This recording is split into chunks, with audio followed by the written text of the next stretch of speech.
What's up, guys? Chris Brown, otherwise known as Chain Stasis Wellness, coming at you with another wellness moment. Today we're going to be working on the chain link of your fitness. As you know, 4th of July is coming up, and as you also may know, your gym might not be open, or you might just not have time to get out to the gym on the day of. All right?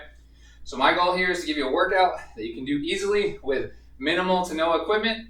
And I'm going to make it modifiable so that anyone can join in no matter what your fitness level is, and hopefully you can modify through even if you have a few injuries here and there. Okay?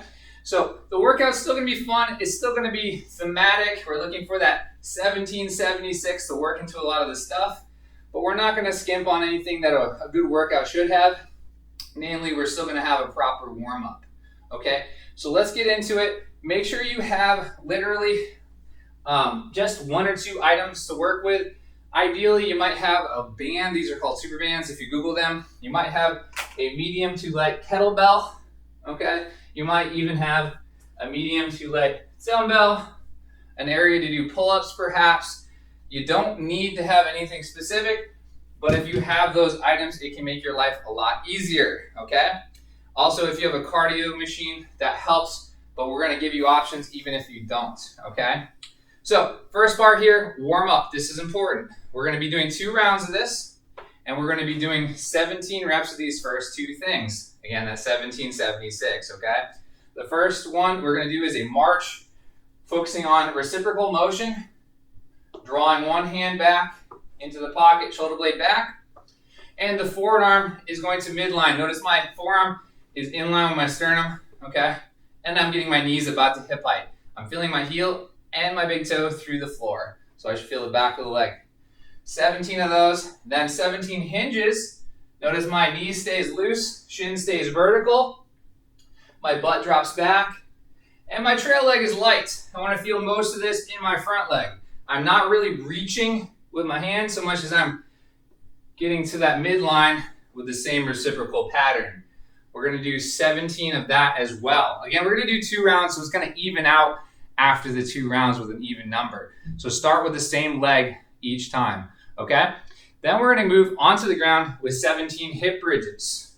With the hip bridge, I like to emphasize a pelvic tuck.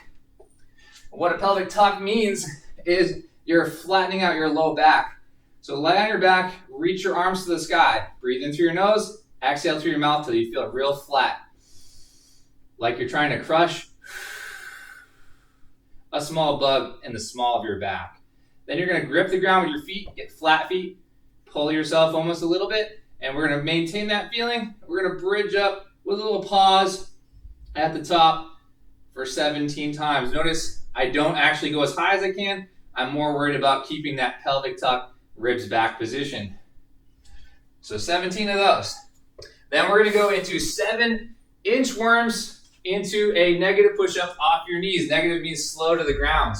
Okay. For people like me who are lacking in mobility, I like to go a little wider with your feet and a little wider with your hands. So we're going to inchworm our way up. Okay. We're going to get a nice stretch. Push your torso through your arms. Inchworm your way out.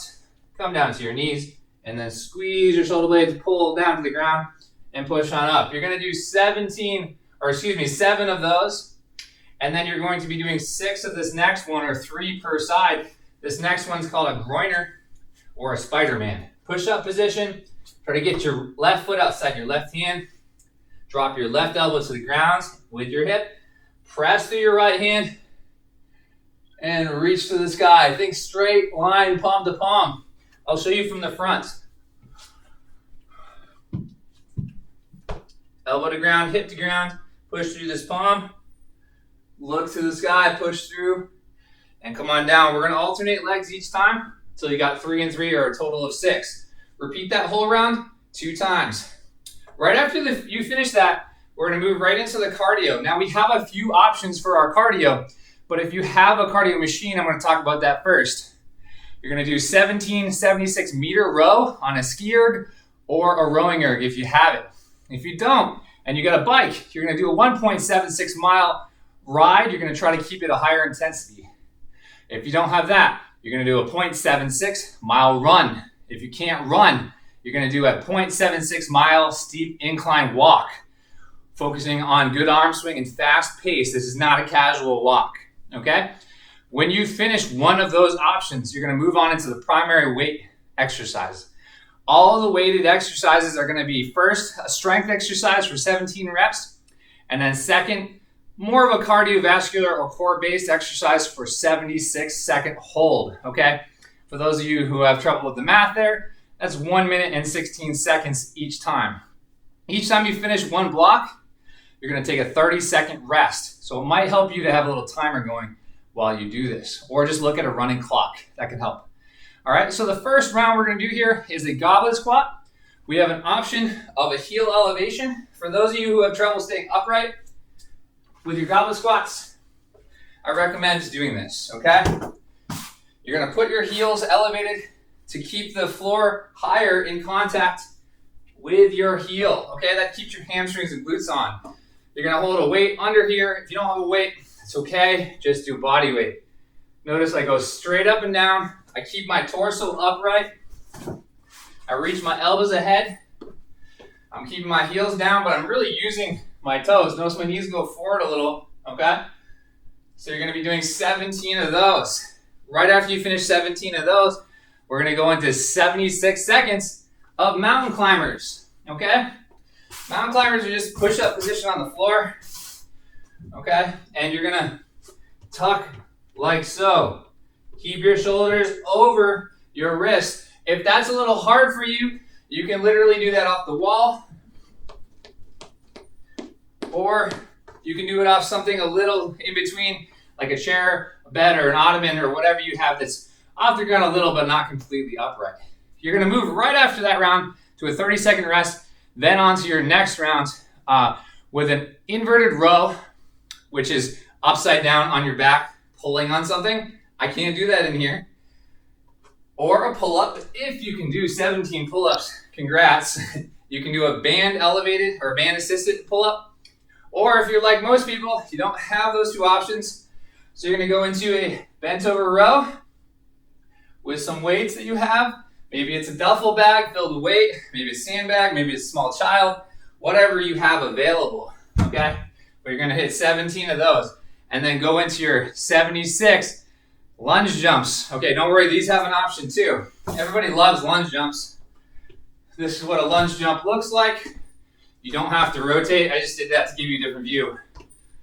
Okay, if you cannot do those, which I imagine a lot of you guys are like, ooh, I don't know if I want to do that. You're gonna do a skip or a powerful march. Okay, I'm trying to get that power emphasis. 30 seconds of rest, then onto a single leg Romanian deadlift. You can use weight for this, or if it's real hard, don't use weight at all, okay? So single leg Romanian means you're just hinging your hip back, all right? Just hinging that hip back, feeling your heel and glutes, okay? And I like to draw my hand back from only using one weight, like so. Now, if that's really hard for you, what you're gonna do is you're gonna use a wall, all right, for support. And just really hone into that right hip or whatever your lead hip is. All right, again, we're doing 4 rounds of this, 4 rounds of everything. So if you start on your right, go to your left second, right third, left fourth. Okay, that way you even it out because we're doing 17 reps. You're not switching legs halfway here, okay? You're gonna pair that with an alligator plank or plank reaches. Alligator planks, you start in a push-up position, tuck your tail. You can do this off your knees too. And you're gonna come down to your forearm, forearm, straight arm, okay? You do it off your hands or straight arms, it's easy, it's harder. Forearm, forearm, straight arm, like an alligator walking. If you can't do that, you're gonna stay here, stay off your knees if you need to, reach and reach. Notice I tuck my tail, I keep my ribs up, and I don't sway side to side like so when I do it, all right? You're gonna do that one for time, 76 seconds. You're gonna go through all those strength exercises 4 rounds in a row, and then you're gonna repeat your cardio at the end. So again, the cardio at the end, 17 76-meter row or ski, 0.76 mile run, 0.76 mile incline walk with speed emphasis, All right, you can do that on a treadmill or on a hill outside, or a 1.76 mile bike. You can do that on a traditional bike, or you can do it on a assault bike, echo bike, whatever you have available. All right, guys, that's all I got for you. Please let me know how you did. It's a hard workout if you do it fast, but you can make it easier, you can make it manageable by using lighter loads, taking your time, going a little slower, or you can just get something to help you with assistance, like elevated surfaces, bands, things like that. All right, thank you, and as usual, enjoy your 4th of July and be well. Thanks, guys.